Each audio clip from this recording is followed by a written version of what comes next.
दोस्तों, हमारे देश में व्यापार का 65% हिस्सा समुद्री मार्गों द्वारा किया जाता है और उस 65% में से भी 54% भाग भारत के 13 प्रमुख बंदरगाह द्वारा किया जाता है। अब वो 13 प्रमुख बंदरगाह कौन-कौन से हैं? उनके बारे में इस वीडियो में मैं बात करने वाला हूँ।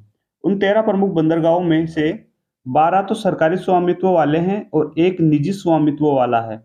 अब कौन से सरकारी है, कौन सा निजी है, कौन सा बंदरगाह प्राकृतिक है, कौन से बंदरगाह कृत्रिम है, भारत के सबसे बड़ा बंदरगाह कौन सा है, कौन से बंदरगाह भारत में टोटल कितने बंदरगाह है, सबसे छोटा कौन सा है, इन सभी के बारे में बात करूंगा। नमस्कार दोस्तों, मैं राहुल स्वागत करता हूं मेरे YouTube channel learn with Rahul में।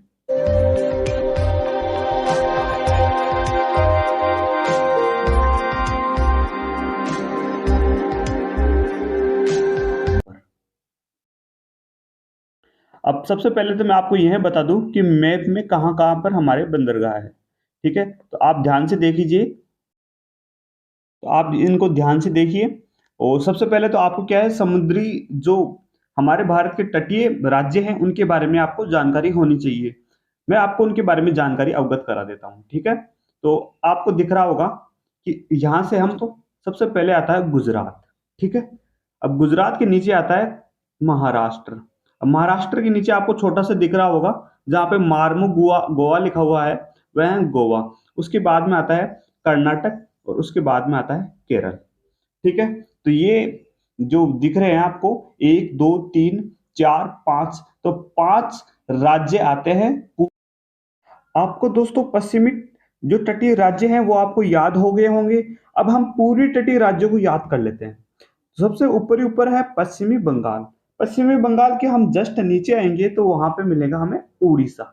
ठीक है, अब उसके नीचे आएंगे तो यह है आंध्र प्रदेश।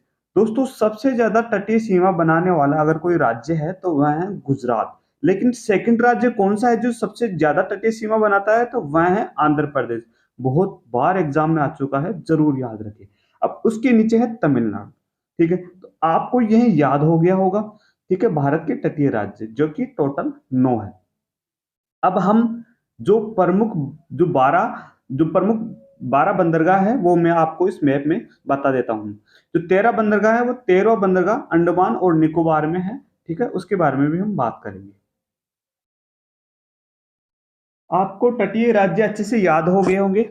अब मैं आपको भारत की जो 13 प्रमुख बंदरगाह है वो मैप में कहाँ कहाँ पे है वो मैं आपको बता देता हूँ। ठीक है दोस्तों, सबसे पहले हम पूर्वी तट से स्टार्ट करते हैं, पश्चिमी बंगाल से।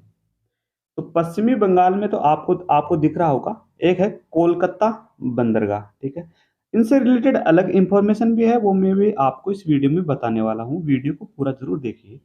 कोलकाता जिसे आधिकारिक रूप से श्यामा प्रसाद बंदरगाह के नाम से जाना जाता है। ठीक है, देखो हम तो जानते हैं इसको कोलकाता बंदरगाह, लेकिन आधिकारिक रूप से अगर जो भारत के जो दूसरे देश के लोग हैं जिनसे इस बंदरगाह से व्यापार होता है तो वह इस बंदरगाह को श्यामा प्रसाद बंदरगाह के नाम से जानते हैं और इनका जो सरकारी कागजों में जो नाम आता है वह श्यामा प्रसाद बंदरगाह नाम आता है। ठीक है, तो ये मैंने आपको बता दिया। अब पश्चिमी बंगाल के जस्ट नीचे कौन सा राज्य है? वो है उड़ीसा। ठीक है, उड़ीसा के अंदर है पारादीप। ठीक है, आपको दिख रहा होगा पारादीप उड़ीसा के अंदर है। अब उड़ीसा के हम जस्ट नीचे आएंगे तो हमें क्या कौन सा मिलेगा? हमें मिलेगा विशाखापट्टनम बंदरगाह। ठीक है, ठीक है, विशाखापट्टनम बंदरगाह। ठीक है, वह कहाँ पे है? आंध्र प्रदेश के अंदर है। ठीक है, अब उसके नीचे आएंगे तो उसके नीचे ये तीन देखो, तीन लिख रखे हैं मैंने, तूतीकोरिन, और यहाँ के ऊपर है एक और एक ये रहा। ठीक है, तो इनके बारे में मैं आपको बता देता हूँ। तो आपको नीचे नीचे दिख रहा होगा वो होता है तूतीकोरिन। ठीक है, अब तूतीकोरिन के जस्ट ऊपर है वह है चेन्नई बंदरगाह। कौन सा है चेन्नई बंदरगाह? ये रहा चेन्नई बंदरगाह। अब चेन्नई बंदरगाह के जस्ट ऊपर है, उसका नाम है कामराजार बंदरगाह। ये रहा कामराजार बंदरगाह। ठीक है, अब आपको पूर्वी तटीय प्रदेश के पूरे बंदरगाह आपको याद हो गए होंगे। चलिए हम अब पश्चिमी तटीय प्रदेश की बंदरगाहों को याद करते हैं। ठीक है, इसको भी हम गुजरात से स्टार्ट करेंगे। तो सबसे पहले गुजरात के अंदर कौन सा बंदरगाह आता है? गुजरात के अंदर आता है कांडला बंदरगाह। ठीक है, ये रहा, आपको दिख रहा है, ये है कांडला बंदरगाह, ठीक है, जो कि देखिए आपको कहाँ पे दिख रहा है, एक बिंदु दिख रहा होगा काला काला सा, ये है, ठीक है, कांडला बंदरगाह। उसके जस्ट नीचे, गुजरात के नीचे कौन सा राज्य आता है, महाराष्ट्र आता है। अब महाराष्ट्र में कौन सा है, ठीक है, महाराष्ट्र में है एक तो जवाहरलाल नेहरू जी, ये रहा जवाहरलाल नेहरू बंदरगाह, ठीक है। उसके नीचे कौन सा आता है, मार्मो गोवा बंदरगाह। उसके नीचे न्यू मंगलोर बंदरगाह आता है, ठीक है। अब ये मार्मागो बंदरगाह आता है गोवा राज्य के अंदर, और जो न्यू मंगलोर है वह आता है कर्नाटक के अंदर। और केरल अर्थात मालाबार तट, इसका इसमें जो बंदरगाह है उसका नाम है कोचिन बंदरगाह। आशा करता हूँ कि आपको पश्चिमी तटीय जो बंदरगाह है वह भी आपको इस मैप में याद हो गए होंगे, ठीक है। अब 13वां बंदरगाह कौन सा है वो मैं आपको बता देता हूँ। अब यहाँ पे आपको पता होगा कि जो आपको ये दिख रहे हैं वहां पर है अंडमान और निकोबार द्वीप। तो अंडमान निकोबार द्वीप पर एक स्थित है पोर्ट ब्लेयर बंदरगाह, ठीक है। अंडमान निकोबार द्वीप पर स्थित है, भारत का 13वां बंदरगाह है।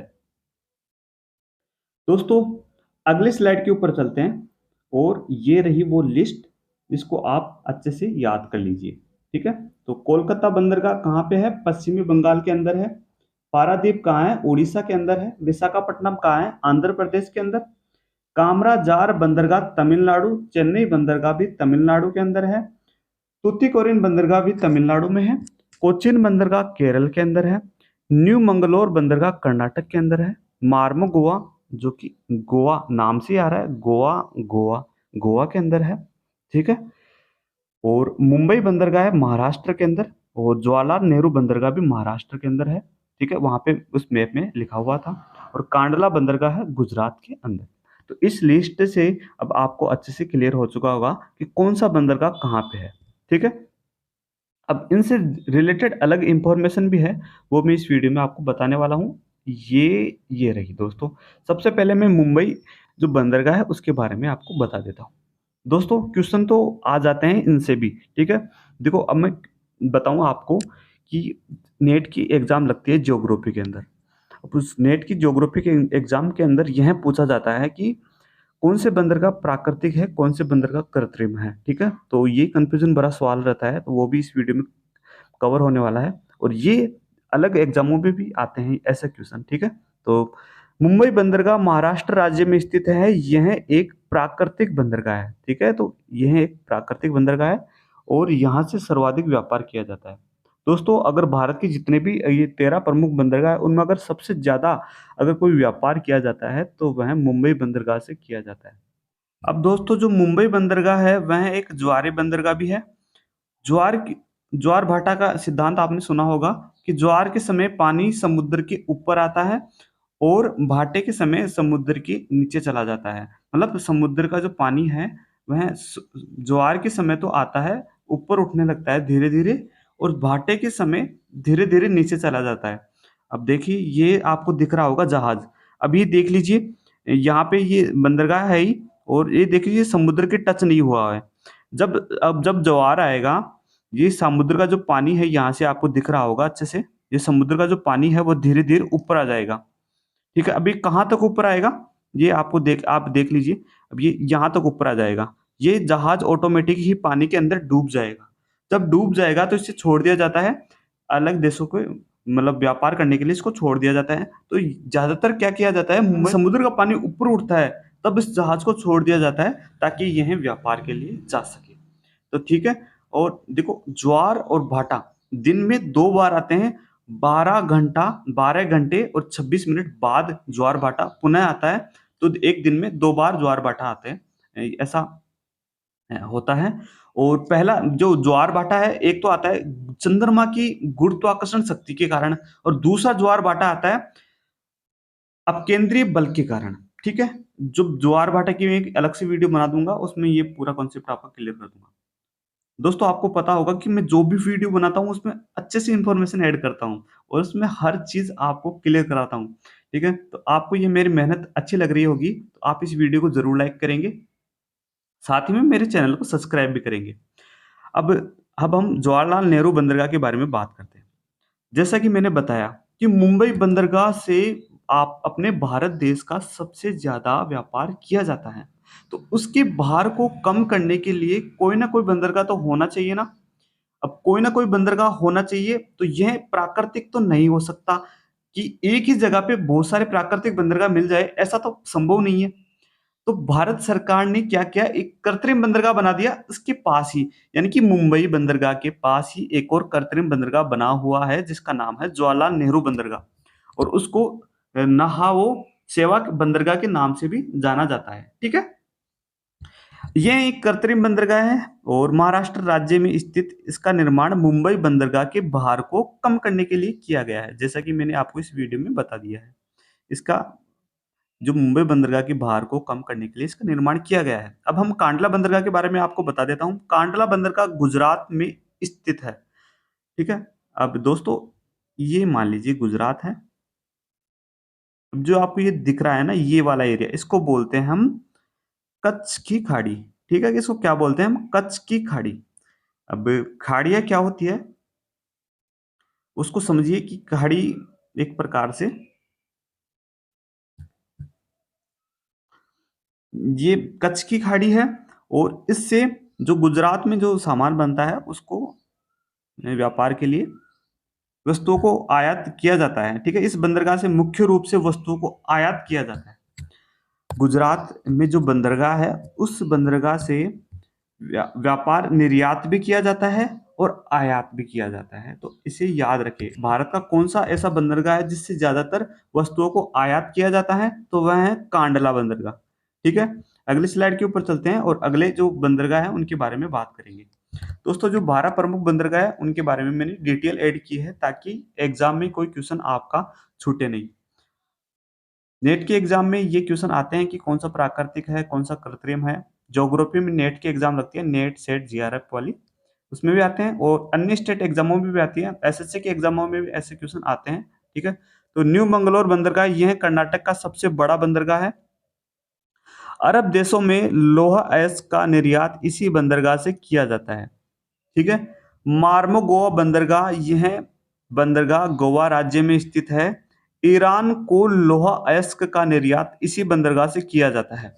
गोवा में स्थित जो बंदरगाह है ना, उससे क्या किया जाता है, लोहा अयस्क का निर्यात किया जाता है, और इसकी स्थिति जुआरी नदी पर है। ठीक है, अब दोस्तों मैं आपको कहूंगा कि यह एक नदीय बंदरगाह है, नदी के ऊपर स्थित है। तो भारत के ऐसे बंदरगाह भी है जो नदियों के ऊपर भी स्थित है, नदियों का भी योगदान है उस बंदरगाह के निर्माण के अंदर। तो आप इसे भी अच्छे से याद रखिए। कौन सा, मार्मो गोवा बंदरगाह एक जुआरी नदी पर स्थित है। ठीक है, कैसे याद रख सकते हैं दोस्तों, ऐसे याद रख सकते हैं, गोवा के अंदर क्या होता है कि देखो दोस्तों घूमने के लिए जाते हैं, और ऐसे फिल्मों में देखा होगा आपने कि गोवा के अंदर जुआ जुआ खेला जाता है। तो जुआरी की नदी के पास यह बंदरगाह स्थित है। अब है कोलकाता बंदरगाह। ठीक है, हल्दिया बंदरगाह है, हल्दिया बंदरगाह के नाम से भी इसको जाना जाता है, पश्चिमी बंगाल में हुगली नदी के तट पर स्थित है। अब ये दोस्तों नदीय बंदरगाह हो गया है, कौन सा, कोलकाता और मार्मोगो दोनों नदीय बंदरगाह है।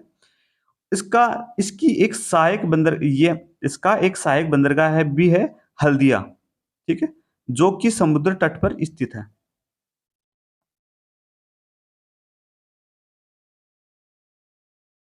अब मैं दोस्तों आपको कोलकाता बंदरगाह के बारे में बता देता हूं।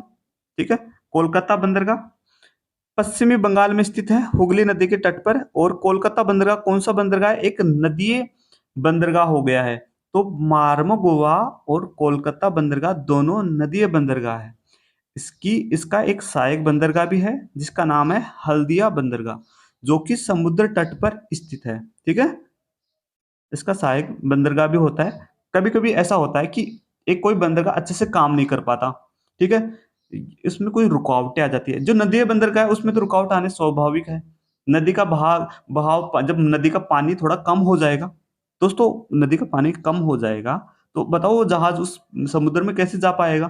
तो उसकी उसकी मतलब उस बंदरगाह की सहायता के लिए एक अलग से बंदरगाह बनाया गया है, हल्दिया बंदरगाह उसका नाम है, जो जो भी पश्चिमी बंगाल की में ही स्थित है और उसके आसपास ही होते हैं ऐसे बंदरगाह, ठीक है।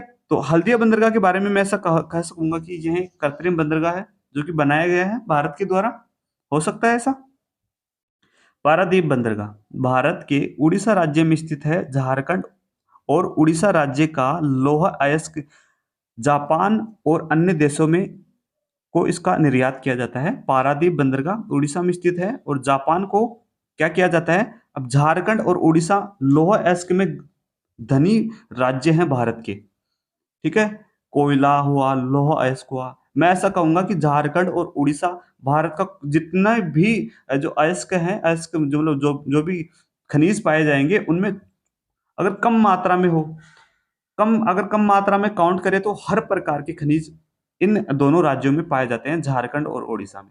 एक छोटा नागपुर नाम का पठार आपने सुना होगा, छोटा नागपुर का पठार, तो वह खनिजों में प्रधानता रखता है भारत देश में। अगर भारत देश में सबसे ज्यादा कोई खनिज है तो वह छोटा नागपुर के पठार के अंतर है।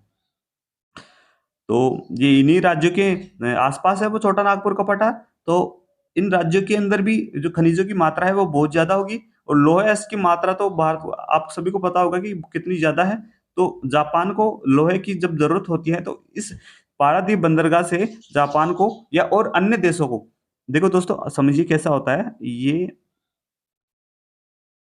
ये तो हो गया पूर्वी प्रदेश, ठीक है, पूर्वी तटीय प्रदेश। और ये नहीं दोस्तों, ये तो हो गया पश्चिमी तटीय प्रदेश, ये तो हो गया पश्चिमी तटीय प्रदेश और ये हो गया पूर्वी तटीय प्रदेश, ठीक है।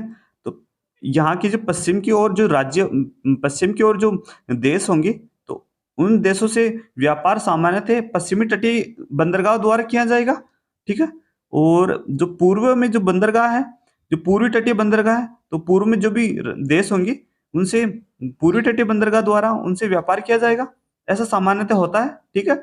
आपको याद होना चाहिए ऐसा, ये तो बहुत कॉमन सी बात है। तो ऐसा क्या होता है कि फिर पारादीप से जापान कहाँ है, यहाँ पे है जापान, ऐसा समझ लीजिए। होन्सु ऐसे कुछ द्वीप है चार, होन्सु, होकाइडो, शिकागो, ऐसे नाम है उनका द्वीपों का, ठीक है, जिनमें होन्सु द्वीप सबसे बड़ा द्वीप है जापान का। तो उन जापान को लोयस का व्यापार किया जाता है पारादीप से। अगली स्लाइड के ऊपर चलते हैं। एन्नोर बंदरगाह जो कि तमिलनाडु में स्थित है और इसका निर्माण चेन्नई बंदरगाह के भार को कम करने के लिए किया गया है। यह देश का पहला कंप्यूटराइज्ड और आधुनिक बंदरगाह है, ठीक है। तो आपको ऐसा पूछ लिया जाए कि भारत का सबसे पहला कंप्यूटराइज्ड बंदरगाह कौन सा है, तो वह कौन सा है, तमिलनाडु। दोस्तों विज्ञान के क्षेत्र में अगर भारत का कोई जो एरिया है वो सबसे ज्यादा डेवलप्ड है तो वह कौन सा है, दक्षिणी भारत का एरिया। तो कंप्यूटराइज्ड हो गया, ठीक है। तो ऐसा काम भी दक्षिण का जो देश होंगे, दक्षिण के जो राज्य होंगे भारत के, वही कर पाएंगे। तो तमिलनाडु कौन सा है, कंप्यूटराइज्ड, एक जो एन्नोर बंदरगाह कंप्यूटराइज्ड है, ठीक है। अब मैं आपको यह भी बता दूं, अब एन्नोर बंदरगाह आ गया है तो यह एक निजी बंदरगाह है, इसके सरकार का कोई स्वामित्व नहीं है। जो भी इससे पैसे कमाए जाते हैं वो किसी कंपनी के द्वारा कमाए जाते हैं, ठीक है। निजी बंदरगाह है एन्नोर बंदरगाह, यह सरकारी नहीं है। और इसके अलावा जितने भी 12 प्रमुख बंदरगाह बच गए हैं वो सारे सरकारी है। तो यह आपको पता हो गया होगा कि 12 बंदरगाह कौन से हैं। इसको छोड़कर, एन्नोर को छोड़कर, चेन्नई के ठीक है, ये एन्नोर क्या है, चेन्नई के पास पड़ता है, ये भी आपको पता होना चाहिए। और तमिलनाडु की राजधानी है चेन्नई। तो एन्नोर बंदरगाह एक निजी स्वामित्व वाला बंदरगाह है। और इसके अलावा जो भी बंदरगाह है वो सारे के सारे कौन से हैं, सारे के सारे सरकारी स्वामित्व। विशाखापट्टनम, विशाखापट्टनम यह बंदरगाह आंध्र प्रदेश में स्थित है और यह एक प्राकृतिक बंदरगाह है। यहाँ पर डॉल्फिन नोज नामक एक पहाड़ी के पास स्थित है। तो ये पहाड़ी के पास स्थित होने वाला कौन सा बंदरगाह है, तो विशाखापट्टनम बंदरगाह है। और कौन सी पहाड़ी के पास स्थित है, डॉल्फिन नोज नामक पहाड़ी के पास स्थित है। चेन्नई बंदरगाह, यह देश का सबसे पुराना कृत्रिम बंदरगाह है, ठीक है दोस्तों। सबसे पुराना बंदरगाह कौन सा है भारत का, चेन्नई बंदरगाह। और कौन सा कैसा बंदरगाह है, ये एक प्राकृतिक बंदरगाह है, ठीक है। तमिलनाडु के अंदर हो गया ये भी स्थित, तुतिकोरिन बंदरगाह। तुतिकोरिन बंदरगाह यह तमिलनाडु राज्य में स्थित है। यहाँ पर समुद्र तट कम गहरा है, इसलिए जलयान 5 किलोमीटर दूर ही रोक दिए जाते हैं। अब ऐसा क्या क्या होता है, देखो समझिए, इस चीज को भी समझिए। हम्म, तूतीकोरिन बंदरगाह कहाँ पे है? तमिलनाडु राज्य के पास है। तो ये जो आपको दिख रहा होगा, ये तमिलनाडु है। ये हो गया तमिलनाडु का एरिया। एक मिनट कलर चेंज कर लेता हूँ ताकि समझ में आए आपको। ये तमिलनाडु राज्य हो गया भारत का। अब ये इसमें क्या होता है कि ये 5 किलोमीटर की दूरी होगी यहाँ से यहाँ तक। जो जहाज होते हैं वो 5 किलोमीटर दूर ही रोक लिए जाते हैं यहाँ पर। यहाँ पर ही जहाजों को रोक लिया जाता है, क्योंकि समुद्र का जो जो क्या नाम है, समुद्र तट है यहाँ पर। जो यहाँ पर समुद्र तट है वह कम गहरा है। ठीक है, ये आप इससे समझिए, यहाँ पर जो समुद्र तट है वह कम गहरा है। ठीक है, इसकी गहराई ज्यादा नहीं है, तो जहाज जैसे आएंगे तो वह वहां पे फंस जाएंगे। इस तटीय क्षेत्र के अंदर फंस जाएंगे। तो ऐसा ना हो इसलिए इसको 5 किलोमीटर दूर ही रोक दिया जाता है, तूतीकोरिन बंदरगाह। यह भारत का सबसे मतलब दक्षिण सबसे कम समुद्र तट गहरा बंदरगाह है। ठीक है, अगली स्लाइड के ऊपर चलते हैं। कोचिन बंदरगाह। ठीक है, कोचिन बंदरगाह कौन सा है? कोचिन बंदरगाह भारत के केरल राज्य के एर्नाकुलम जिले में स्थित है। यह एक प्राकृतिक बंदरगाह है। ठीक है, तो आशा करता हूं कि इस वीडियो में प्राकृतिक और कृत्रिम से रिलेटेड आपका जो डाउट है वह क्लियर हो चुका होगा। दोस्तों, अब मैं आपको बंदरगाह अधिनियम के बारे में बता देता हूं, जो मैंने आपको शुरुआत में बोला था कि मैं इनके बारे में भी चर्चा करूंगा। भारत के सभी छोटे बंदरगाह भारतीय बंदरगाह अधिनियम 1908 के तहत शासित है, राज्य सरकारों के स्वामित्व और प्रबंधन में है। ठीक है, अब की जैसे कैसे समझ सकते हैं इसको, ये हमारा प्रायद्वीपीय भारत हो गया। ठीक है, अब जो यहाँ पे महाराष्ट्र है, अगर महाराष्ट्र में छोटे छोटे बंदरगाह होंगे, अब वो छोटे छोटे बंदरगाह है, उनका रख रखाव भी महाराष्ट्र सरकार को जाएगा और उनका लाभ भी महाराष्ट्र सरकार को ही जाएगा। इस प्रकार केरल में हो गया, केरल में जो लाभ होगा छोटे बंदरगाहों का, वह लाभ केरल को जाएगा, साथ ही में उसका रख रखाव भी केरल को ही जाएगा। ठीक है, लेकिन जो भारत के 12 प्रमुख बंदरगाह है बड़े, ठीक है, अब आप तो ऐसे बोलोगे कि सर आपने तो 13 बंदरगाह बताया था, 12 कैसे?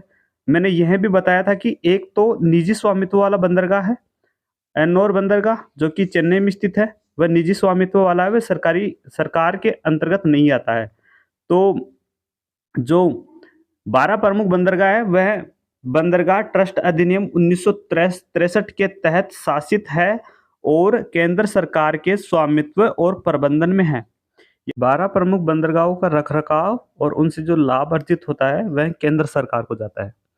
आशा करता हूं कि मेरे द्वारा दी गई जानकारी आप सभी को अच्छी लगी होगी। अगर आप सभी को अच्छी लगी है तो आप सबसे पहले तो इस वीडियो को लाइक करेंगे, इस वीडियो को शेयर करेंगे और मेरे चैनल को करेंगे सब्सक्राइब। और 1000 सब्सक्राइबर का टारगेट रखते हैं। ऐसे ही शानदार वीडियो मैं आपके लिए लेके आता रहूंगा। मिलते हैं अगले वीडियो में, तब तक के लिए धन्यवाद।